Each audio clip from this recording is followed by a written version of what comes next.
So today we finally have a review of the Moondrop Aria Snow Edition. Does this live up to the original Aria hype? Does it stand up in the market in general? And how does it compare to the other very good neutral option at the same price? The Dunu Titan S. Hey friends, Tim here back now on Giz Audio, and today we have the Aria Snow Edition and of course the comparison to the original Aria and the Dunu Titan S as requested by a lot of you guys out there. So let's first start off with the sound signature. Now this is largely the same as the original Aria minus the sub bass. This does not extend as well as the Aria in the sub bass department, and also in the treble area this is slightly bit more tame, especially in the air department. 15k to 20k, that area is tamer than on the original Aria. Now let's break it down, starting with the bass. Now the bass here, you're gonna get the familiar mid bass experience if you tried the Aria, the Starfield, the KXXS. The Aria Snow is pretty much the same experience as those IEMs, minus again the sub bass. The sub bass on here has a roll off, so you're not gonna get this kind of rumbly feeling. You're not gonna get the extension all the way to the low end. It doesn't feel as full here in the bass. Now that might be a pro or a con depending on the listener. For those of you who love bass, absolutely the original Aria is the way to go, not this one, because you will feel like something is missing. A certain sensation, a rumbly sensation is missing in the low end. Now, is that enough of a bass cut for those of you who don't enjoy bass? For those of you who want something more neutral, that's really up to you to decide. For me, I think the mid bass is still plenty strong, and it does lean towards someone who enjoys a bit more bass. So for those of you who like something more neutral, this is still not the way to go in my opinion. There's other options for that. In terms of bass quality, dynamics is generally okay. You do get the hits and slam and it comes across quite nicely. I wouldn't say the cleanest hits out there. It does have a little bit of bluntness to it. It has a little bit of warmth as well, leading into a lower mid-range. Now this bit of warmth is done quite tastefully. I wouldn't say that it affects the vocals or the mid-range in anywhere that is super significant or annoying.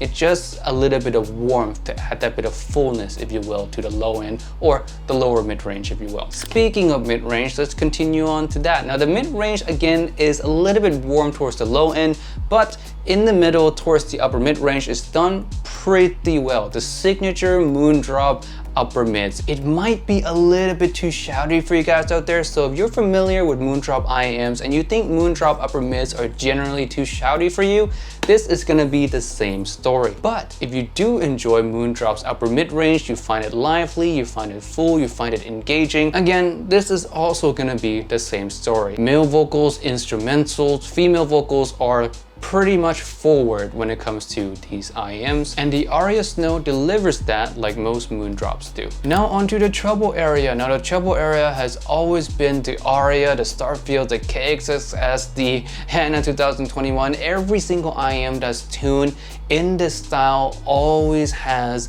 a bit of weakness, or majority of the weaknesses in the treble. Aria, no different. The treble is on the tame side, not so even. It's not the most well extended as well, so female vocals that live in the higher octaves or instrumentals like flutes or anything that lives in the treble region sound a little bit behind, or doesn't sound the most natural or well extended. This is again the same with a lot of other IEMs I just mentioned just now, but I would go as far to say that in the Aria Snow is slightly bit worse than those IEMs because it is a little bit more tame, especially in the airy region, making those instruments and this whole region of sound in general sound even more tame and even less well extended or less naturally extending. On to technical performance. Most of you have been waiting for this section. How does this one compare to the Aria? Let's bring up my scale right now. So as you can see, you see the Starfield right in the middle, and the Aria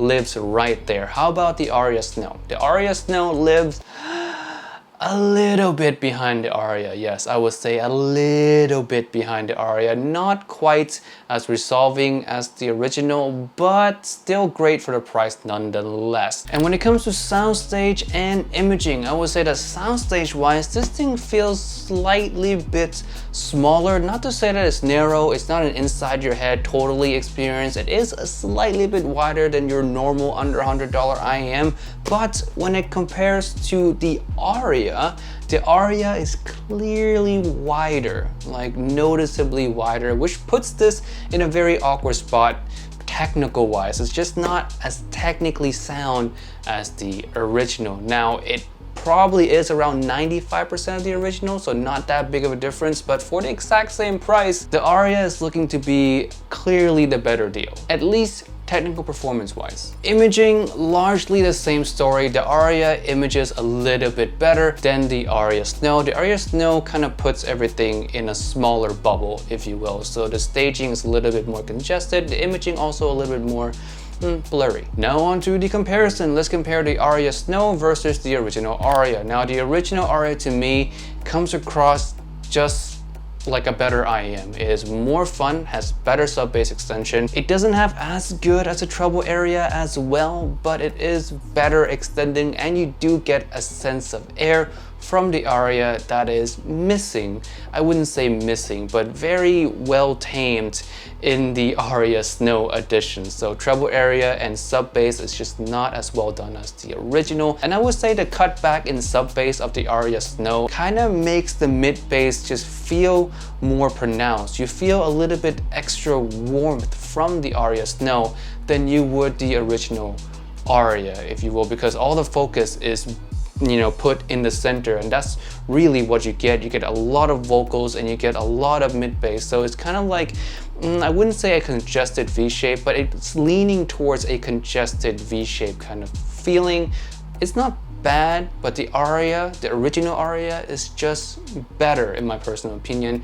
And also when it comes to details and soundstage, we already touched on that. The original Aria is just slightly bit better there as well. But if the Aria Snow can't beat the original Aria in terms of sheer funness, how about going up against something that is neutral? Something that maybe the Aria Snow was aiming to compete with. How about comparing it to the Dunu Titan as a neutral IEM in this realm? This one goes head to head with the original Aria in terms of technical performance. They're really the same neck and neck. In terms of tuning, they're just different enough. These two, the original Aria and the Titan S, are probably the two most recommended IEMs from me if you're talking under $100. So does the Aria Snow compete well in the neutral realm versus the Titan S? Big answer is no. You guys could probably already guess that. So in technical performance, like I said, the Titan S is the same as the original Aria, making the Aria Snow